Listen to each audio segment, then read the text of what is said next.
आज की इस वीडियो में हम लोग रासायनिक अभिक्रियाएं एवं समीकरण के कंप्लीट कंसेप्ट को एक ही वीडियो में देखने वाले हैं। आज से आपको इधर उधर भटकने का जरूरत नहीं है, केवल आप इस वीडियो को देख लीजिए, आपका सारा कंसेप्ट क्लियर हो जाएगा।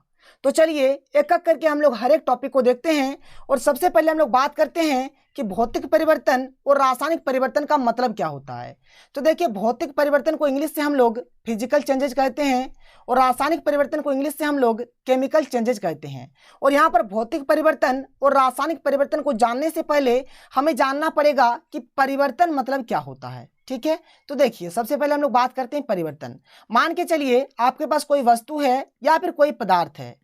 जब उस वस्तु या फिर उस पदार्थ में किसी भी प्रकार का कोई चेंजिंग होता है ना, तो उसे ही हम लोग परिवर्तन कहते हैं। जैसे कि मान के चलिए आपके पास क्या है, पानी है, और जब आप इस पानी को ठंडा कर देते हैं तो आपका क्या बन जाएगा, बर्फ बन जाएगा। तो देखिए यहाँ पर आपका एक परिवर्तन हो रहा है। कैसे परिवर्तन हो रहा है, ये जो आपका पानी है ये आपका द्रव अवस्था में है, ठीक है, और जब आपका ये बर्फ बन गया तो ये आपका ठोस अवस्था में हो गया। तो यहाँ पर आप देख सकते हैं ना, अवस्था में तो परिवर्तन हुआ ना, कि द्रव से आपका ठोस हो गया। तो इसी प्रकार से आपका परिवर्तन होता है। और हर परिवर्तन, दुनिया का कोई भी परिवर्तन हो, या तो आपका भौतिक परिवर्तन होगा या फिर आपका रासायनिक परिवर्तन होगा। तो चलिए हम लोग बात कर लेते हैं कि भौतिक परिवर्तन मतलब क्या होता है और रासायनिक परिवर्तन मतलब क्या होता है। फिर हम लोग एग्जाम्पल लेंगे और इसको अच्छे तरीके से समझेंगे। तो देखिए, भौतिक परिवर्तन किसको बोलते हैं, इसमें नए रसायन का निर्माण नहीं होता है। मतलब ये जो भौतिक परिवर्तन जब भी मतलब होता है ना, तब इसमें कोई भी नया चीज नहीं बनता है, कोई भी नया रसायन नहीं बनता है। जब कोई भी नया चीज नहीं बनेगा ना, तब उसको हम लोग बोलेंगे ये कौन सा परिवर्तन है, तो भौतिक परिवर्तन है। और जब कोई नया चीज बनेगा यानी कोई नया रसायन बनेगा, तब उसको हम लोग क्या बोलेंगे, रासायनिक परिवर्तन बोलेंगे। क्लियर है। चलिए अब मैं आपको एग्जाम्पल लेकर आपको समझाता हूँ। जैसे कि आप देख लीजिए, यहाँ पर क्या है, आपके पास एक चौक है। ये क्या, आपके पास एक चौक है, और हम लोग इस चौक को क्या कर देते हैं, यहाँ पर इस तरह से तोड़ देते हैं। क्लियर है, ये चौक है और इस चौक को हमने क्या किया, तोड़ दिया। तो ये तो परिवर्तन हुआ। अब बात किया जाएगा कि आपका भौतिक परिवर्तन है या फिर रासायनिक परिवर्तन है। तो अगर आप देखेंगे ना यहाँ पर, तो यहाँ पर जैसे ये आपका क्या है, ये तो आपका चौक है, तो यहाँ पर भी ये आपका क्या है, ये भी तो आपका चौक ही है। यहाँ पर कोई दूसरा चीज थोड़े ना है, ये आपका पेंसिल थोड़े ना बन गया, ये कलम थोड़े ना बन गया, ये चौक ही है आपका। मतलब कोई भी नया चीज नहीं बन रहा है। जब नया चीज नहीं बनेगा तो इसको हम लोग क्या बोलते हैं, भौतिक परिवर्तन बोलते हैं। आगे देखिए, जैसे कि क्या है, यहाँ पर आपके पास एक कागज का टुकड़ा है। मान के चलिए इस कागज के टुकड़े को हम लोग क्या कर देते हैं, इस प्रकार से मोड़ देते हैं, या फिर मान के चलिए इसको अगर हम लोग फाड़ देते हैं तो क्या होगा, जैसे कि ये आपका कागज है, तो ये भी तो क्या होगा, आपका कागज ही तो रहेगा, कोई नया चीज थोड़े ना बनेगा। इसलिए ये भी आपका क्या है, ये भी आपका भौतिक परिवर्तन है। अब मान के चलिए इसी कागज के टुकड़े को अगर हम लोग जला देते हैं ना, मान के चलिए जला देते हैं, तो जब हम लोग इसको जला देंगे ना, तो देखिए क्या क्या बनेगा, इसमें आपका प्रकाश बनेगा, उष्मा बनेगा, कार्बन डाइऑक्साइड बनेगा। तो आप देखिए पहले तो आपके पास कागज था, लेकिन यहाँ पर देखिए कितना नया नया चीज बन रहा है। इसका मतलब ये क्या है आपका, ये आपका एक रासायनिक परिवर्तन है। और उसी तरह से आप देख सकते हैं, जैसे ये क्या है, CaCO3 यानी कि कैल्शियम कार्बोनेट। ये चौक का ये सूत्र होता है जिसको हम लोग खड़िया भी बोलते हैं। तो जब कैल्शियम कार्बोनेट को जब हम लोग गर्म करेंगे तो CaO यानी कि कैल्शियम ऑक्साइड और CO2 यानी कि कार्बन डाइऑक्साइड बनेगा। तो आप देख सकते हैं यहाँ पर एक अलग चीज है और यहाँ पर दो नए नए चीज का निर्माण हो रहा है। इसका मतलब ये भी आपका रासायनिक परिवर्तन है। अगर आप इसको ध्यान से देखेंगे, जैसे कि आपका क्या है, बर्फ है। जब आप बर्फ को गर्म करेंगे तो आपका पानी बनेगा, और जब आप पानी को गर्म करेंगे तो आपका भाप या फिर वाष्प बनेगा। तो ये चीज को आप बताइए, ये आपका भौतिक परिवर्तन है या फिर ये आपका रासायनिक परिवर्तन है। तो आप देख सकते हैं जैसे बर्फ जो है ना, बर्फ का सूत्र आपका H2O होता है, पानी का भी आपका H2O ही होता है, और भाप या फिर वाष्प का भी आपका क्या होता है, H2O ही होता है। तो आप देख लीजिए ये भी आपका H2O है, ये भी आपका H2O है, और ये भी आपका H2O है। तो यहाँ पर किसी भी प्रकार का कोई नया चीज नहीं बन रहा है। इसका मतलब ये भी आपका क्या है, ये आपका भौतिक परिवर्तन है। तो ये तो आपका भौतिक परिवर्तन हो गया, ये आपका रासायनिक परिवर्तन हो गया। ठीक है, रासायनिक परिवर्तन, और ये भी आपका क्या है सर, तो रासायनिक परिवर्तन है। क्लियर है। तो चलिए अब हम लोग इसके डेफिनेशन को अच्छे से देख लेते हैं। तो देखिए यहाँ पर रासायनिक परिवर्तन क्या है, कि ऐसा परिवर्तन जिसमें परिवर्तन के बाद पदार्थ को दोबारा पूर्व अवस्था में आसानी से प्राप्त न किया जा सके, उसे रासायनिक परिवर्तन कहते हैं। जैसे कि देखिए यहाँ पर मान के चलिए आपके पास एक कागज का टुकड़ा है, और जब आप इसको जला देंगे तो कुछ इस प्रकार से हो जाएगा। और देखिए जलने के बाद इसे ना हम लोग जो हमारा पहले जो कागज का टुकड़ा जिस प्रकार से था इसे हम लोग दोबारा पूर्व अवस्था में नहीं ला सकते हैं, तो इसी को हम लोग क्या बोलते हैं, रासायनिक परिवर्तन बोलते हैं। और जैसे कि अभी मैंने आपको बताया कि इसमें आपका नया पदार्थ भी बनता है, यानी कि जब हम लोग कागज को जला रहे हैं तो यहाँ से हमारा प्रकाश, उष्मा और कार्बन डाइऑक्साइड बन रहा है, जो कि क्या है, नया चीज है। तो इसी को हम लोग क्या बोलते हैं, रासायनिक परिवर्तन बोलते हैं। अब थोड़ा सा भौतिक परिवर्तन भी देख लीजिए। तो भौतिक परिवर्तन क्या होता है कि वो ऐसा परिवर्तन जिसमें परिवर्तन के बाद पदार्थ को दोबारा पूर्व अवस्था में प्राप्त किया जा सकता है, उसे भौतिक परिवर्तन कहते हैं। जैसे देखिए अभी मैंने आपको क्या बताया, जैसे कि आपके पास क्या है, बर्फ है, ठीक है। जब आप इसको गर्म करेंगे तो क्या होगा, आपका पानी बनेगा, और इसी पानी को जब हम लोग गर्म करेंगे तो क्या बनेगा, वाष्प बनेगा। तो यहाँ पर आप देख सकते हैं ना, इसी वाष्प को जब हम लोग ठंडा कर देंगे तो पानी बन जाएगा, और इसी पानी को जब हम लोग ठंडा कर देंगे तो बर्फ बन जाएगा, यानी कि इसे हम लोग पूर्व अवस्था में ला सकते हैं, ठीक है। और इसमें एक्चुअल में होता क्या है देखिए, बल्कि कुछ नहीं होता है, इसका जो भौतिक गुण होता है इसके भौतिक गुण में खाली परिवर्तन आता है। एक्चुअल में कहा जाए तो या तो इसके आकार में परिवर्तन होगा, या फिर साइज में, या फिर रंग में, या फिर अवस्था में। और ये जो आप देख पा रहे हैं आकार, साइज, रंग, अवस्था, यही सब गुण को हम लोग क्या बोलते हैं, भौतिक गुण बोलते हैं। एक्चुअल में भौतिक परिवर्तन में क्या होता है, इसके भौतिक गुण में ही परिवर्तन आ जाता है। क्लियर है? तो चलिए आगे बढ़ते हैं। अगर आप यहाँ पर भौतिक परिवर्तन और रासायनिक परिवर्तन को अगर अच्छे तरीके से समझ गए हैं ना, तब आप रासायनिक अभिक्रिया को बहुत ही अच्छे तरीके से समझ सकते हैं। तो चलिए अब हम लोग आगे बढ़ते हैं, और आगे हम लोग रासायनिक अभिक्रिया, अभिकारक, उत्पाद और रासायनिक समीकरण के ऊपर डिस्कस करते हैं। तो यहाँ पर सबसे पहले हम लोग बात करेंगे कि रासायनिक अभिक्रिया किसे कहते हैं, और रासायनिक अभिक्रिया को हम लोग रासायनिक प्रतिक्रिया भी कहते हैं, और इंग्लिश से इसे हम लोग केमिकल रिएक्शन कहते हैं। जैसे कि अभी मैंने आपको रासायनिक परिवर्तन बताया, तो यहाँ पर देखिए रासायनिक अभिक्रिया कुछ नहीं है, बल्कि रासायनिक परिवर्तन को ही हम लोग रासायनिक अभिक्रिया कहते हैं। और एक चीज देखिए, यहाँ पर मैं आपको रासायनिक अभिक्रिया का 2 डेफिनेशन बताऊंगा। तो यहाँ पर आप एक जो पहला डेफिनेशन देख पा रहे हैं, तो यहाँ पर साफ साफ लिखा हुआ है कि रासायनिक परिवर्तन ही क्या है, रासायनिक अभिक्रिया है।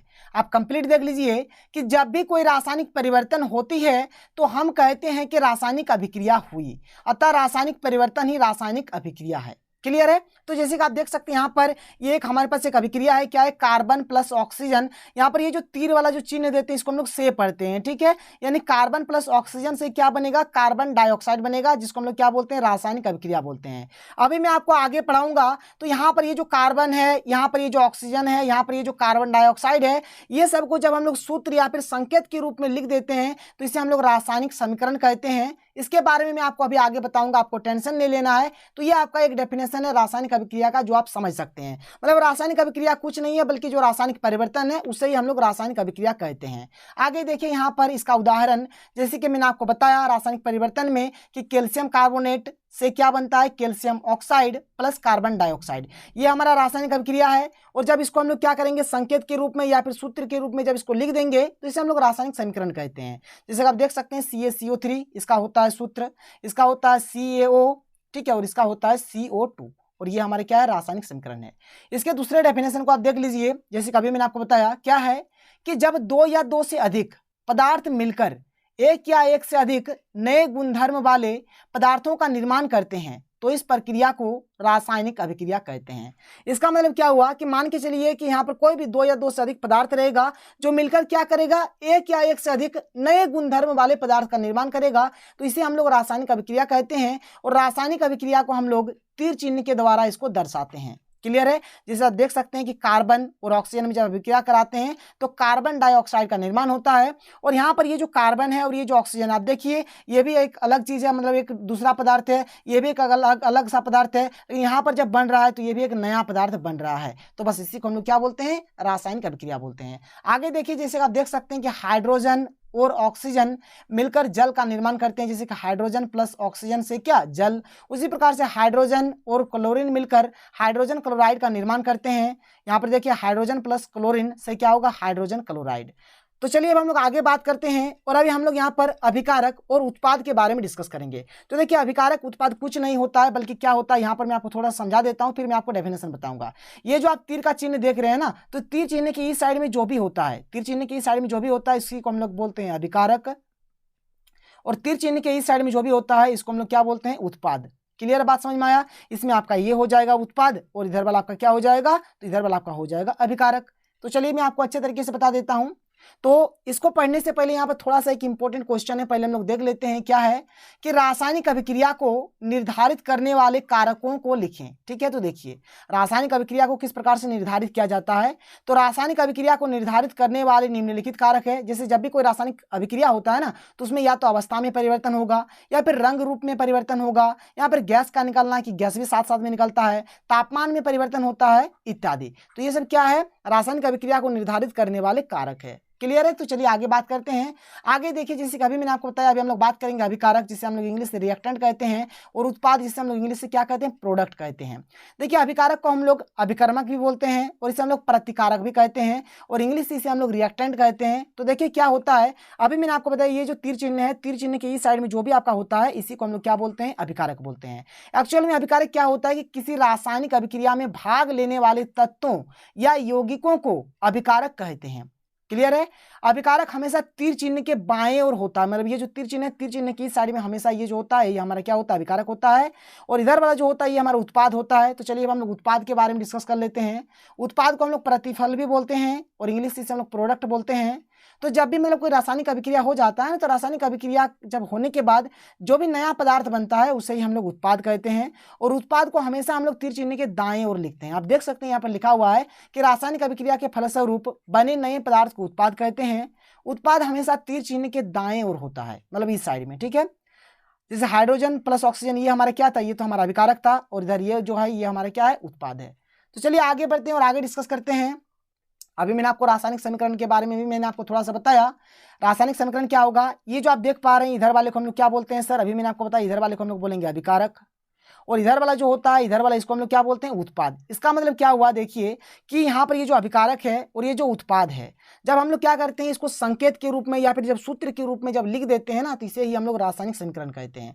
देखिए लिखा हुआ है कि जब किसी रासायनिक अभिक्रिया के अभिकारकों एवं उत्पादों को उसके संकेत या सूत्र के रूप में दर्शाया जाता है, तो इसे रासायनिक समीकरण कहते हैं। देखिए कार्बन के लिए C लिखा गया है, ऑक्सीजन के लिए O2 लिखा गया है, कार्बन डाइऑक्साइड के लिए CO2 लिखा गया है। तो ये सब जब हम लोग सूत्र के रूप में या फिर जब संकेत के रूप में जब लिख देंगे, तो इसे ही हम लोग क्या बोलेंगे, रासायनिक समीकरण। देखिए जैसे कि अगर आपका कुछ इस प्रकार से जैसे हिंदी में लिखा हुआ है ना, तो इसको हम लोग बोलेंगे रासायनिक अभिक्रिया, और जब हम लोग कुछ इस प्रकार से संकेत या सूत्र के रूप में जब इस प्रकार से इंग्लिश में जब लिख देंगे, तो इसको बोलेंगे रासायनिक समीकरण। क्लियर है, बात समझ में आया। आगे देख लीजिए, जैसे कि कैल्शियम कार्बोनेट वाला जो आपका था, कैल्शियम कार्बोनेट, यहाँ पर कैल्शियम ऑक्साइड है, यहाँ पर कार्बन डाइऑक्साइड है, ये आपका रासायनिक अभिक्रिया है। जब हम लोग इसको संकेत या फिर सूत्र के रूप में लिख देंगे, तो ये हमारा क्या बन जाएगा, रासायनिक समीकरण बन जाएगा। क्लियर है, कोई दिक्कत नहीं है। तो चलिए आगे बढ़ते हैं, और आगे अब हम लोग बात करेंगे यहाँ पर संतुलित रासायनिक समीकरण क्या है। फिर आगे क्या है क्वेश्चन कि रासायनिक समीकरण को संतुलित करना क्यों आवश्यक है। तो यहाँ पर संतुलित रासायनिक समीकरण मतलब क्या होता है, देखिए ये जो आप तीर चिन्ह देख पा रहे हैं ना, तीर चिन्ह, तो तीर चिन्ह की इस साइड में मतलब जितना भी, जैसे मान के चलिए यहाँ पर Mg के ठो है, यहाँ पर अगर आप Mg को गिन के देखेंगे तो यहाँ पर एक ठो है। ठीक है, ऑक्सीजन को आप गिन के देखेंगे तो यहाँ पर दो ठो है आपका। इधर अगर आप Mg को गिन के देखेंगे तो ये आपका Mg यहाँ पर एक ठो है। यहाँ पर अगर आप ऑक्सीजन को देखेंगे तो ये भी आपका एक ठो है। मतलब तीर चिन्ह की इधर जितना आपका मतलब जितना भी अभिकारक जितना रहेगा, ठीक है, यह इधर आपका अभिकारक होता है ना, इधर वाले को हम लोग क्या बोलते हैं, अभिकारक बोलते हैं, और इधर वाले को हम लोग क्या बोलते हैं, उत्पाद बोलते हैं। तो आपका अभिकारक जितना भी रहेगा उतना ही आपका उत्पाद होना चाहिए। जैसे Mg यहाँ पर आपका एक ठो है, तो इधर भी आपका Mg एक ही ठो होगा। जैसे इधर आपका O दो ठो है, तो इधर भी आपका O दो ठो होना चाहिए। तो मतलब जब दोनों तरफ सेम टू सेम होगा परमाणु संख्या, तो उसी को हम लोग बोलते हैं संतुलित रासायनिक समीकरण। जैसे कि आप देख सकते हैं संतुलित रासायनिक समीकरण किसको बोलते हैं, तो वैसे रासायनिक समीकरण जिसमें तीर चिन्ह के दोनों तरफ स्थित तत्वों की परमाणु संख्या समान हो, तो उसे संतुलित रासायनिक समीकरण कहते हैं। मतलब दोनों तरफ क्या होगा, समान समान होगा। इधर अभिकारक में जितना होगा उत्पाद में भी उतना ही होना चाहिए। ठीक है, तो आप देख सकते हैं यहाँ पर आपका Mg के ठो है, एक ठो है, ऑक्सीजन आपका दो ठो है, यहाँ पर Mg आपका एक ठो है, ऑक्सीजन आपका एक ठो है। देखिए यहाँ पर जैसे ऑक्सीजन आपका दो ठो है, लेकिन यहाँ पर ऑक्सीजन आपका एक ठो है, मतलब समान समान तो है ही नहीं, इसलिए इसका नाम हुआ असंतुलित रासायनिक समीकरण। क्लियर है। और अगर आप यहाँ पर गिन के देखेंगे, देखिए यहाँ पर आपका Mg के ठो है, दो ठो है, यहाँ पर ऑक्सीजन आपका दो ठो है, यहाँ पर आपका Mg दो ठो है, यहाँ पर आपका ऑक्सीजन दो ठो है, इसलिए क्या है, संतुलित रासायनिक समीकरण है। यहाँ पर आपको टेंशन नहीं लेना है ये किस प्रकार से बनता है, इसके लिए मैं आपको एक अलग से वीडियो लाऊंगा आपके लिए, और वहां पर मैं आपको ट्रिकी कंसेप्ट बताऊंगा। आप 5 सेकंड के अंदर बता सकते हैं, चाहे कितना बड़ा रहे कितना छोटा रहे, आप बता सकते हैं, कोई दिक्कत नहीं होगा। मैं इसके बाद लाऊंगा वीडियो, आपको टेंशन नहीं लेना है। खाली आप हमारे चैनल पर बने रहें, चैनल को सब्सक्राइब करके रख लें, बेल का आइकन को प्रेस करके रख लें, ताकि कोई भी मतलब अपडेट आता है, कोई भी वीडियो जाता है तो आपको पता चल जाएगा। ठीक है, तो टेंशन नहीं लेना, ये किस प्रकार से बन रहा है, यहाँ पर मैंने 2 कैसे लगा दिया, यहाँ पर मैंने 2 कैसे लगा दिया, तो ये सब आपको बताया जाएगा बाद में। अभी मैं यहाँ पर मेरा जो अभी मोटिव है, क्या मोटिव है कि यहाँ पर जल्द से जल्द यहाँ पर जो कंप्लीट चैप्टर है यहाँ पर आपको मैं खत्म करना चाहता हूँ। ठीक है, यहाँ पर जो भी कंप्लीट चैप्टर रहेगा मैं जल्द से जल्द यहाँ पर पढ़ा के आपको यहाँ पर खत्म कर दूंगा, टेंशन खत्म हो जाएगा, कोई दिक्कत नहीं है। आगे आपको बताया जाएगा कि संतुलित आपको कैसे करना है, ट्रिकी कंसेप्ट बताया जाएगा, 5 सेकंड के अंदर आप कर देंगे, कोई दिक्कत नहीं है। चलिए आगे बढ़ते हैं। ये तो क्वेश्चन आपका क्लियर हो गया कि संतुलित रासायनिक समीकरण किसे कहते हैं, लेकिन यहाँ पर और एक क्वेश्चन है कि रासायनिक समीकरण को संतुलित करना क्यों आवश्यक है, मतलब हम लोग रासायनिक समीकरण को संतुलित क्यों करते हैं, नहीं करने से भी तो होता, लेकिन क्यों करते हैं इस चीज को आप देख लीजिए। देखिए क्या है इसका आवश्यकता, क्या है कि रासायनिक समीकरण को संतुलित करना आवश्यक है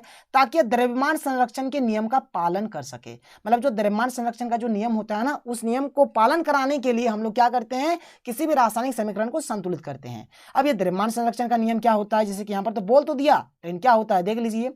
तो द्रव्यमान संरक्षण का नियम क्या होता है, आप सिंपल तरीके से समझिए। जैसे कि हमारा तीर है, इधर हमारा क्या होता है, अभिकारक होता है, और इधर हमारा क्या होता है, उत्पाद होता है। कहने का मतलब क्या है, मतलब इधर अभिकारक का जो द्रव्यमान होगा, अभिकारक का जो भी द्रव्यमान होगा, उत्पाद का भी उतना ही द्रव्यमान होना चाहिए, मतलब सेम टू सेम द्रव्यमान होना चाहिए। एक्चुअल में कहा जाए तो यहाँ पर ना तो हम लोग द्रव्यमान का निर्माण कर सकते हैं और ना ही यहाँ पर हम लोग द्रव्यमान का विनाश कर सकते हैं। वही चीज लिखा गया है कि किसी रासायनिक अभिक्रिया में द्रव्यमान का ना तो निर्माण किया जा सकता है और ना ही विनाश किया जा सकता है। ठीक है, किया जा सकता है, और आप लिख सकते हैं, और ना ही विनाश किया जा सकता है। इसे द्रव्यमान संरक्षण का क्या कहते हैं, नियम कहते हैं। क्लियर है, बात समझ में आ रहा है? तो चलिए आगे बढ़ते हैं और आगे देखिए जो कि इंपॉर्टेंट ढांचा यहाँ पर आ गया है। और यहाँ पर हम लोग क्या पढ़ने वाले हैं, रासायनिक अभिक्रिया के प्रकार। और यहाँ पर हम लोग बात करेंगे संयोजन अभिक्रिया, वियोजन अभिक्रिया, विस्थापन अभिक्रिया, द्विविस्थापन अभिक्रिया, अवक्षेपण अभिक्रिया, उपचयन अभिक्रिया जिसे हम लोग ऑक्सीकरण अभिक्रिया भी कहते हैं, अपचयन अभिक्रिया जिसे हम लोग अवकरण अभिक्रिया कहते हैं।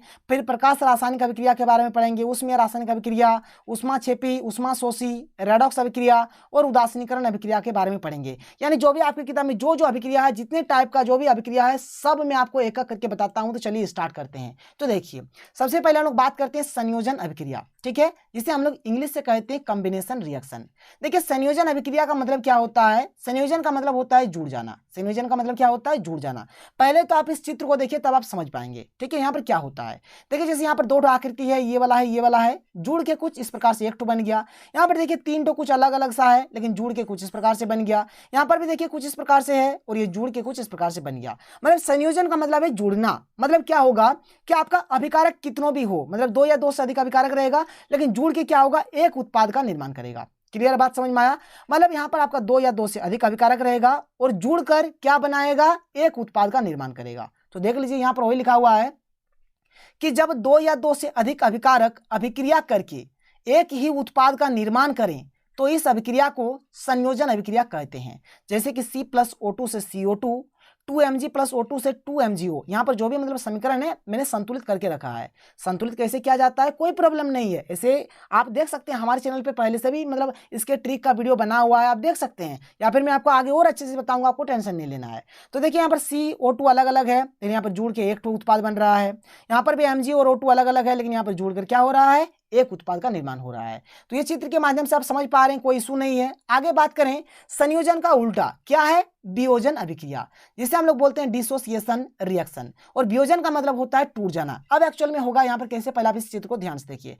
देखिए यहाँ पर आपका एक टो है कि नहीं है, लेकिन टूट के ये अलग अलग हो गया।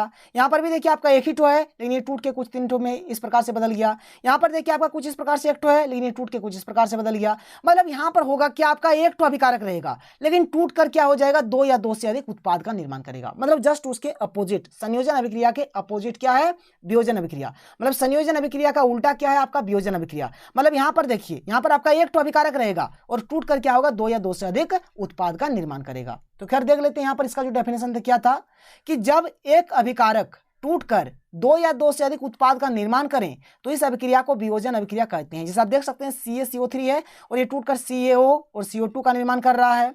यहाँ पर आपका 2H2O है जो कि 2H2 और O2 बना रहा है। यहाँ पर 2AgCl है जो कि 2Ag और यहाँ पर Cl2, यहाँ पर वो नहीं होगा, थोड़ा मिसप्रिंट हो गया है। ठीक है, 2Ag + Cl2 का निर्माण कर रहा है। बात समझ में आ रहा है? तो यही है आपका वियोजन अभिक्रिया। तो चलिए अब हम लोग आगे बात करते हैं और देखिए अगला जो हमारे पास अभिक्रिया है विस्थापन अभिक्रिया, जिसे इंग्लिश से हम लोग डिस्प्लेसमेंट रिएक्शन कहते हैं। जिसे नाम को पहले आप पढ़िए, क्या नाम है? विस्थापन अभिक्रिया। मतलब क्या होगा, यहाँ पर एक तत्व क्या करेगा, किसी यौगिक से दूसरे तत्व को हटा देगा। मतलब कहने का मतलब कुछ इस प्रकार से होगा, जैसे कि आप इस चित्र को ध्यान से देखिए। जैसे आप देख सकते हैं यहाँ पर हमारे पास क्या है, कोई एक तत्व है और यहाँ पर जैसे कि हमारे पास कोई एक यौगिक है। तो ये क्या कर रहा है, जैसे कि आप देख सकते हैं ये वाला जो कलर है, ये कलर वाला क्या कर रहा है, यहाँ से पीला को हटा दे रहा है और इसके स्थान पर बैठ जा रहा है। आप देख लीजिए खुद यहाँ पर क्या किया, ये जो पीला कलर है इसको हटा दिया और इसके स्थान पर ये बैठ गया। मतलब यहाँ पर क्या होगा, मतलब कोई एक तत्व रहेगा, वो क्या करेगा, दूसरे तत्व को किसी यौगिक से हटा देगा और खुद आकर उसके स्थान पर बैठ जाएगा। इसे हम लोग बोलेंगे विस्थापन अभिक्रिया। तो आप देख सकते हैं इसके डेफिनेशन को किस प्रकार से है कि जब कोई तत्व किसी अन्य तत्वों को उसके यौगिक से हटा देता है तथा खुद उसके स्थान पर आ जाता है, इसे विस्थापन अभिक्रिया कहते हैं। और देखिए विस्थापन अभिक्रिया को हम लोग एकल विस्थापन अभिक्रिया भी कहते हैं, इस बात को आप याद रखिएगा। और यहाँ पर आप देख लीजिए क्या है, जैसे कि यहाँ पर CuSO4 है, यहाँ पर Fe है, तो ये Fe क्या कर रहा है, Cu को हटा दे रहा है, Cu को हटा दिया और Cu के स्थान पर कौन बैठ गया, तो Fe बैठ गया और देखिए Cu को यहाँ पर बाहर निकाल दिया। उसी प्रकार से यहाँ पर Zn क्या कर रहा है, Cu को बाहर निकाल दे रहा है और Cu के स्थान पर आकर खुद बैठ जा रहा है। तो यहाँ पर ZnSO4 बना रहा है और यहाँ पर Cu। और देखिए परीक्षा में अक्सर एक क्वेश्चन पूछा जाता है, यहाँ पर ये जो Fe वाला और ये जो CuSO4 वाला जो है यहाँ पर पूछा जाएगा, ये जो CuSO4 है यानी कि कॉपर सल्फेट और ये जो आपका FeSO4 है यानी कि जो फेरस सल्फेट है, इन दोनों का कलर पूछा जाता है, यानी कि रंग पूछा जाता है, कौन वाला किस रंग का होता है। तो आप देख सकते हैं कॉपर सल्फेट जो होता है ये आपका नीला रंग का होता है और ये जो आपका फेरस सल्फेट है FeSO4 ये आपका हरा रंग का होता है। फेरस सल्फेट मतलब क्या, आपका FeSO4 और कॉपर सल्फेट मतलब ये क्या हो गया, आपका CuSO4। आप याद रखिएगा, ठीक है, ये आपका नीला रंग का होता है और ये आपका हरा रंग का होता है। क्लियर है, बात समझ में आ गया। विस्थापन अभिक्रिया तो आप समझ पा रहे हैं। यहाँ पर क्या हो रहा है, एक तत्व दूसरे तत्व को हटा रहा है। यहाँ पर देखिए विस्थापन अभिक्रिया का एक जुड़वा भाई है जिसको हम लोग बोलते हैं द्विविस्थापन अभिक्रिया। तो विस्थापन अभिक्रिया में क्या हो रहा था, एक तत्व मतलब दूसरे तत्व को मतलब हटा रहा था। यहाँ पर क्या होगा, दो जन, देखिए क्या क्या हो रहा है।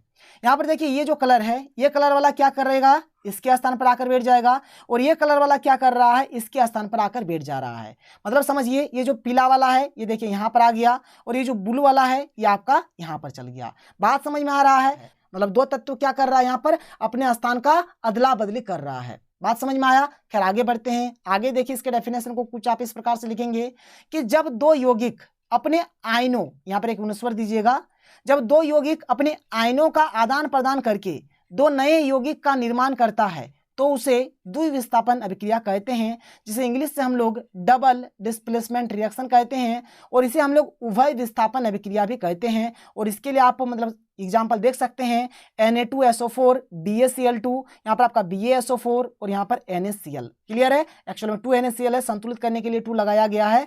मतलब यहाँ पर Ba क्या हो रहा है, SO4 के यहाँ पर SO4 के साथ आकर मिल जा रहा है, मतलब Na को यहाँ से हटा दे रहा है, SO4 के साथ आकर मिल रहा है और ये Na क्या कर रहा है, यहाँ पर ये जो Cl है इसके साथ आकर बैठ जा रहा है और यहाँ से Ba को हटा दे रहा है। बात समझ में आ रहा है। तो इसे हम लोग कहते हैं द्विविस्थापन अभिक्रिया। तो चलिए आगे बढ़ते हैं और आगे देखते हैं। द्विविस्थापन अभिक्रिया हो गया। अब यहाँ से हम लोग डिस्कस करेंगे उपचयन अभिक्रिया। उपचयन अभिक्रिया को हम लोग ऑक्सीकरण अभिक्रिया भी बोलते हैं और इंग्लिश से इसे हम लोग ऑक्सीडेशन रिएक्शन बोलते हैं। एक हमारा होता है अपचयन अभिक्रिया, इसे हम लोग रिडक्शन रिएक्शन कहते हैं और इसे हम लोग अवकरण अभिक्रिया भी कहते हैं। और फिर हम लोग बात करेंगे रेडॉक्स अभिक्रिया, जिसे हम लोग रेडॉक्स रिएक्शन कहते हैं। तो चलिए एक एक करके डिस्कस करते हैं। तो देखिए यहाँ पर एक आपको ढांचा दिया गया है, आप यहाँ से उपचयन, अपचयन और रेडॉक्स याद कर सकते हैं। उपचयन में एक्चुअल में होता क्या है, यहाँ पर ऑक्सीजन का योग होता है या फिर हाइड्रोजन का ह्रास होता है। यहाँ पर ऑक्सीजन का अगर योग होगा तब भी बोलेंगे उपचयन अभिक्रिया है, हाइड्रोजन का ह्रास होगा तब भी बोलेंगे उपचयन अभिक्रिया है। और एक चीज जो आपको अक्सर नहीं पढ़ाया जाता है जो कि है इलेक्ट्रॉन का त्याग। जब आपका इलेक्ट्रॉन का त्याग होगा ना, कोई तत्व या फिर कोई यहाँ पर आयन हो, कोई परमाणु हो, ठीक है, जब इलेक्ट्रॉन का त्याग करेगा तो उसे हम लोग उपचयन अभिक्रिया बोलते हैं। ये एक नया कंसेप्ट होगा जो आपको सीखने को मिलेगा। अपचयन अभिक्रिया इसके अपोजिट है, जैसे यहाँ पर ऑक्सीजन का योग हो रहा है तो यहाँ पर ऑक्सीजन का ह्रास होगा। यहाँ पर जैसे हाइड्रोजन का ह्रास हो रहा है तो यहाँ पर हाइड्रोजन का योग होगा। यहाँ पर जैसे इलेक्ट्रॉन का त्याग हो रहा है तो यहाँ पर इलेक्ट्रॉन का क्या होगा, ग्रहण होगा। तो अपचयन अभिक्रिया में क्या होता है, ऑक्सीजन का ह्रास होता है, हाइड्रोजन का योग होता है और इलेक्ट्रॉन का ग्रहण होता है। और देखिए ये जो उपचयन अभिक्रिया और ये जो आपका अपचयन अभिक्रिया है ना, ये कभी भी अलग अलग नहीं होता बल्कि ये हमेशा साथ साथ होता है, और जिसे हम लोग क्या बोलते हैं, रेडॉक्स अभिक्रिया बोलते हैं। क्योंकि आप देख लीजिए रेडॉक्स अगर आप तोड़ेंगे ना, रेडॉक्स को अगर आप तोड़ते हैं तो क्या क्या मिलेगा आपको, एक रेड मिलेगा और एक आपको ऑक्स मिलेगा। यानी रेड से आपका रिडक्शन और ओ एक्स से आपका ऑक्सीडेशन। क्लियर है, मतलब ये दोनों अभिक्रिया क्या होता है, साथ साथ होता है। चलिए आगे बढ़ते हैं और अच्छे तरीके से समझते हैं। तो देखिए यहाँ पर क्या है आपका उपचयन अभिक्रिया, जिसे हम लोग ऑक्सीकरण अभिक्रिया भी बोलते हैं और इसे हम लोग ऑक्सीडेशन रिएक्शन भी बोलते हैं। जब किसी रासायनिक अभिक्रिया के किसी पदार्थ में ऑक्सीजन का योग हो या फिर हाइड्रोजन का ह्रास हो, ठीक है, तो उसे हम लोग क्या बोलेंगे, उपचयन अभिक्रिया बोलेंगे। तो आप देख सकते हैं सर यहाँ पर जैसे आपका CuO है, यहाँ पर आपका Cu बन गया। देखिए यहाँ पर CuO था, यहाँ पर आपका Cu बन गया, मतलब यहाँ पर O2 का क्या हुआ, ह्रास हुआ। O2 का क्या हो गया, ह्रास हो गया। ठीक है, यहाँ पर आपका H2 है और यहाँ पर आपका H2O बन गया। मतलब यहाँ पर देखिए पहले तो H2 में आपका O नहीं था, लेकिन यहाँ पर आपका H2 में O आ गया है। मतलब यहाँ पर O2 का क्या हुआ है, योग हुआ है। और जब O2 का जब योग होता है तो उस अभिक्रिया को हम लोग क्या बोलते हैं, उस अभिक्रिया को हम लोग बोलते हैं उपचयन अभिक्रिया। क्या बोलेंगे, उपचयन अभिक्रिया। क्लियर है। और यहाँ पर जैसे आप देख सकते हैं, अभी मैं आपको आगे बताऊंगा, यहाँ पर जैसे O2 का ह्रास हो रहा है ना, तो इसको हम लोग क्या बोलेंगे, ये जो अभिक्रिया है क्या बोलेंगे, इसको अपचयन अभिक्रिया। अपचयन अभिक्रिया। और आप एक चीज जान लीजिए, जैसे कि अभी मैंने आपको बताया, ये जो उपचयन अभिक्रिया अपचयन अभिक्रिया है, दोनों हमेशा साथ साथ होता है, जिसे हम लोग रेडॉक्स अभिक्रिया कहते हैं। तो ये हो गया, ये आप नोट डाउन कर लीजिए और इस चीज को आप समझिए। देखिए यहाँ पर आपका ये जो S है, S में पहले आपका H2 है और यहाँ पर आप देख लीजिए, यहाँ पर S में आपका H2 नहीं है। मतलब यहाँ पर H2 का क्या हो गया, ह्रास हो गया। H2 का क्या हो गया, ह्रास हो गया। क्लियर है, बात समझ में आ रहा है। और आगे देखिए, आगे मैं आपको और दिखा देता हूं। जैसे यहाँ पर आप देख सकते हैं Cl जो है, Cl में यहाँ पर आपका H नहीं है, बल्कि यहाँ पर देखिए Cl में आपका H आ गया है। मतलब यहाँ पर आपका क्या हुआ है, H2 का योग हुआ है। H2 का योग हुआ है। बात समझ में आया।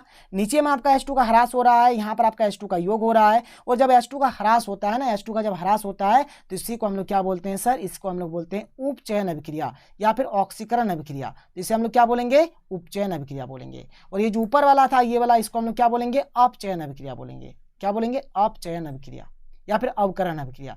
जो बोलिए, कोई दिक्कत नहीं है। आशा करता हूं आप समझ पा रहे हैं। और ये जो इलेक्ट्रॉन वाला मैंने आपको जो कंसेप्ट बताया कि इलेक्ट्रॉन का त्याग करेगा या फिर इलेक्ट्रॉन का ग्रहण करेगा, तो इसको अगर आपको समझना है, इसके कंसेप्ट को, तो देखिए जब मैं आपको इस चीज को तोड़ तोड़ के बताऊंगा, मतलब जब आपका रेडॉक्स का एक अलग सा वीडियो आएगा, उपचयन का एक अलग सा वीडियो आएगा, मतलब एक ही वीडियो में बता दूंगा उपचयन, अपचयन और रेडॉक्स।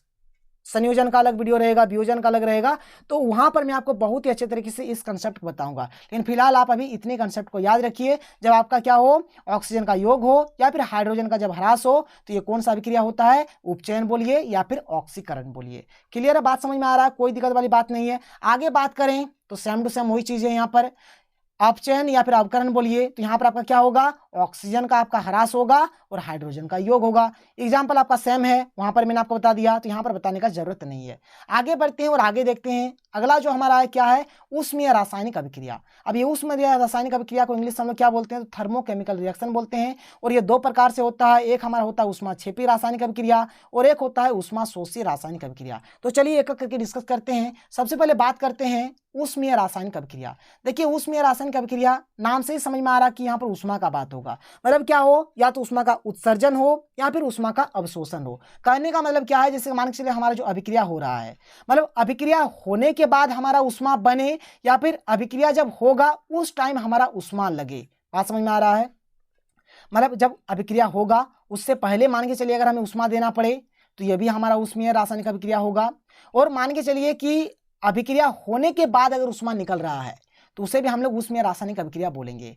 तो ये दो प्रकार से होता है, एक हमारा होता है ऊष्माक्षेपी रासायनिक अभिक्रिया और एक होता है ऊष्माशोषी रासायनिक अभिक्रिया। और यहाँ पर आप देख सकते हैं जैसे कि लिखा हुआ है कि वैसी रासायनिक अभिक्रिया जिसमें ऊष्मा का उत्सर्जन या अवशोषण होता है उसे ऊष्मीय रासायनिक अभिक्रिया कहते हैं।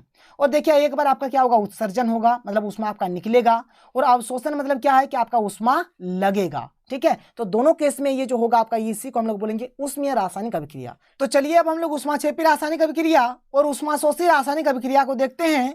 और सबसे पहले यहाँ पर हम लोग ऊष्माशोषी रासायनिक अभिक्रिया को डिस्कस करते हैं, जिसे इंग्लिश से हम लोग एंडोथर्मिक केमिकल रिएक्शन कहते हैं।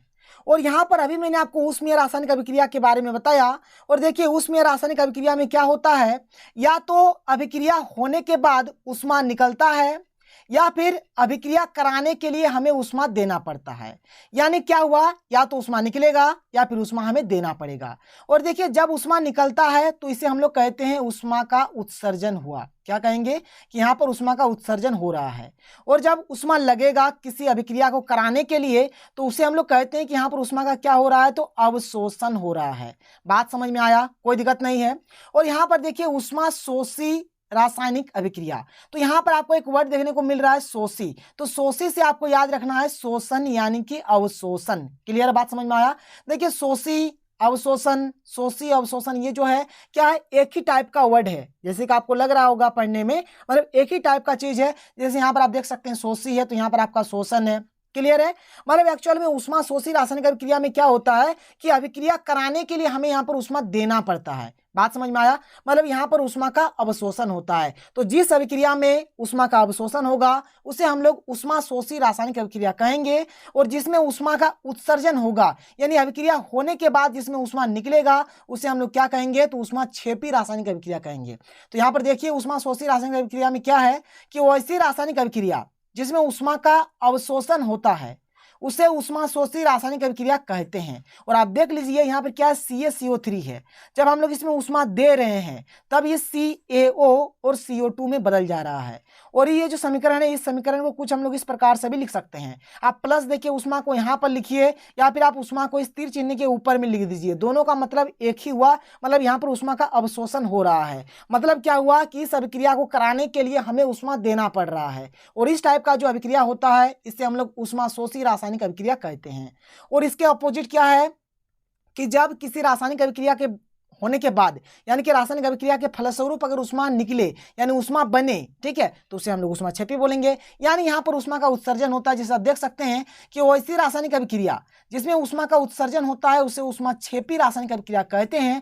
और देखिए CaO प्लस H2O से क्या होगा, CaOH2 प्लस ऊष्मा। और ये जो अभिक्रिया है इस अभिक्रिया को आप बहुत ही अच्छे तरीके से जानते हैं। देखिए जब हम लोग चूना में, देखिए घर जब पचौड़ा करने के लिए जब चूना लाया जाता है पैकेट में, तब जब उसको हम लोग किसी भी बर्तन में रख देते हैं, जब इसमें पानी डाल देते हैं यानी H2O जब डाल देते हैं तो यहाँ से देखिएगा आप पूरा हीट हो जाता है और यहाँ से ऊष्मा निकलता है। तो बस वही अभिक्रिया है यहाँ पर, ये वही अभिक्रिया है कि जब चूना में हम लोग क्या करते हैं, जल डाल देते हैं। बात समझ में आया। तो यहाँ पर जो अभिक्रिया होता है बस यही चीज है आपका। और ये जो CaO है ना, इसको हम लोग बोलते हैं बिना बुझा हुआ चूना। क्या बोलते हैं, बिना बुझा हुआ चूना। और जब इसमें हम लोग जल डाल देते हैं तब इसमें CaOH2 का निर्माण होता है और जिसे हम लोग बोलते हैं बुझा हुआ चूना। बात समझ में आ रहा है, कोई दिक्कत नहीं है। और आगे देखिए C6H12O6 प्लस 6O2 से 6CO2 प्लस H2O प्लस ऊर्जा। देखिए यहाँ पर भी आपका ऊर्जा ऊष्मा जो भी हो एक ही चीज है, निकल रहा है, मतलब ये ऊष्मा क्षेपी रासायनिक अभिक्रिया है। और एक्चुअल में ये जो है ना, यहाँ से क्वेश्चन बनेगा, क्वेश्चन परीक्षा में पूछा जाएगा कि बताइए शोषण को हम लोग ऊष्मा क्षेपी रासायनिक अभिक्रिया क्यों कहते हैं,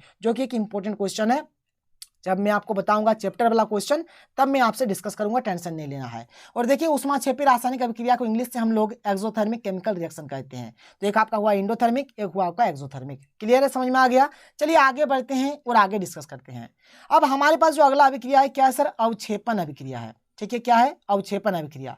तो अवक्षेपण अभिक्रिया किसको बोलते हैं, देख लीजिए यहाँ पर, जिस अभिक्रिया में अवक्षेप का निर्माण होता है उसे अवक्षेपण अभिक्रिया कहते हैं। बात समझ में आया। जिस अभिक्रिया में क्या होगा, अवक्षेप का निर्माण होगा उसे हम लोग अवक्षेपण अभिक्रिया कहेंगे। अब आपके मन में क्वेश्चन उठ रहा होगा कि सर ये अवक्षेप मतलब क्या होता है। तो देखिए पहला बात, अवक्षेप क्या होता है, तो अवक्षेप एक ठोस होता है। और ये जो अवक्षेप होता है ना, इसको हम लोग बहुत ही आसानी से अलग कर सकते हैं, पृथक कर सकते हैं। उसी चीज को हम लोग क्या बोलते हैं, अवक्षेप बोलते हैं। पहला बात क्या है, अवक्षेप आपका एक क्या है, एक ठोस है। दूसरा बात क्या है, इसको हम लोग बहुत ही आसानी से पृथक कर सकते हैं, यानी कि बहुत ही आसानी से इसको हम लोग अलग कर सकते हैं। तो इसी को हम लोग अवक्षेप बोलते हैं। और जिस अभिक्रिया में अवक्षेप का निर्माण होगा उसे हम लोग अवक्षेपण अभिक्रिया कहेंगे। जैसे कि ये जो अभिक्रिया है ये मैंने आपको द्विविस्थापन अभिक्रिया में भी पढ़ाया। क्या है आपका, Na2SO4 प्लस BaCl2 से BaSO4 प्लस 2NaCl। और यहाँ पर ये जो BaSO4 है ना, ये नीचे जाकर बैठ जाता है, ये मतलब ठोस का रूप ले लेता है और नीचे जाकर बैठ जाता है। और ये वाला जो BaSO4 है, यहाँ पर ये जो अभिक्रिया है इसमें BaSO4 अवक्षेप का निर्माण होता है, इसलिए ये जो अभिक्रिया है ये हमारा एक अवक्षेपण अभिक्रिया है। फिर आगे यहाँ पर और एक एग्जाम्पल आप देख सकते हैं, NaCl प्लस AgNO3 से क्या है आपका AgCl प्लस NaNO3, और यहाँ पर ये जो आपका AgCl है यही आपका यहाँ पर अवक्षेप है, जैसे कि आप चित्र में देख सकते हैं। क्लियर है, बात समझ में आया? तो ये रहा आपका अवक्षेपन अभिक्रिया, मतलब जिस अभिक्रिया में आपका अवक्षेप का निर्माण होगा उसे हम लोग अवक्षेपन अभिक्रिया कहेंगे।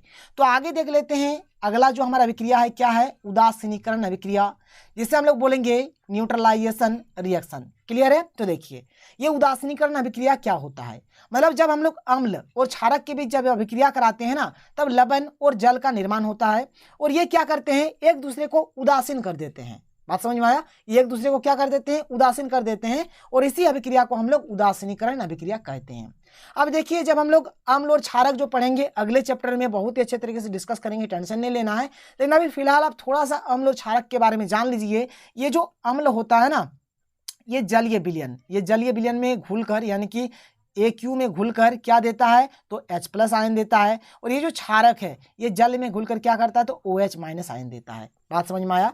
तो जब हम लोग अम्ल और क्षारक के बीच जब अभिक्रिया कराएंगे ना, तो लवण और जल का निर्माण होगा जो एक दूसरे को उदासीन कर देते हैं, और इसी अभिक्रिया को हम लोग उदासीनीकरण अभिक्रिया कहते हैं।